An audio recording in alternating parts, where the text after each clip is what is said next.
দেখো বন্ধুরা, ছাদে গেছিলাম, ছাদ দিয়ে বিভিন্ন ধরনের শাক তুলেছি। এই দেখো, এটা কি শাক বলো তো? এটা হচ্ছে, এগুলো এগুলো ফেলতে হবে ফুলগুলো। এটা হচ্ছে, এই যে কী শাক বলে এটাকে?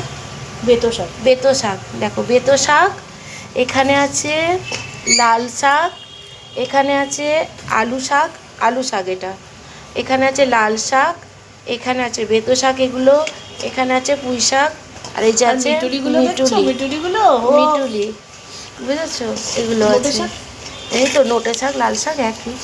আরও আছে এখানে, দেখাচ্ছি তোমাদেরকে। দেখো, মটর শাক, বুঝতে পারছো তোমরা? মটর শাক। এই শাকগুলো আমি ছাদ দিয়ে তুলে নিয়ে এসেছি। আর মিটুলিগুলো তো দেখতেই এত সুন্দর। কালকে বললাম না তুলছিলাম, আর একজনকে দিয়েছি, আর আজকে আবার এই সঙ্গে শাক তুলে নিয়ে এসেছি। কি করলে? কেটে দিলি? কি? আমি তো এইদিকে এবার রান্না করছি আজকে। এই তো মাছ ভাজা হয়ে গেছে। এই দেখো, গাছের গাটি কচু, গাছ দিয়ে যে আমি ছাদে যে গাটি কচু করেছিলাম, সেই গাটি কচুগুলো সব ছাড়িয়ে আজকে মাছের ঝোল করব।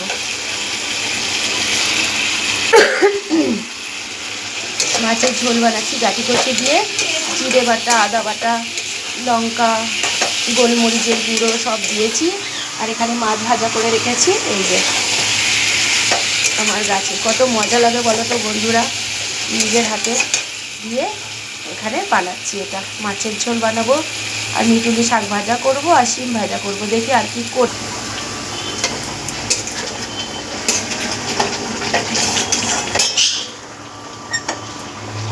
এখানে জল ঢেলে দিলাম, গরম জল করে ঢেলে দিলাম।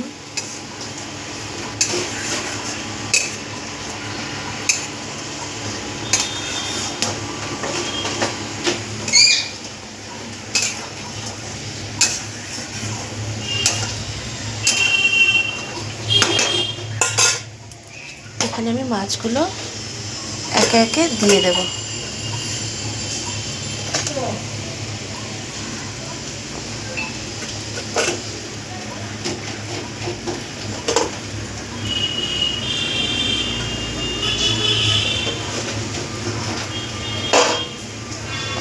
দিয়ে দিলাম, দিয়ে চাপা দিয়ে দিলাম।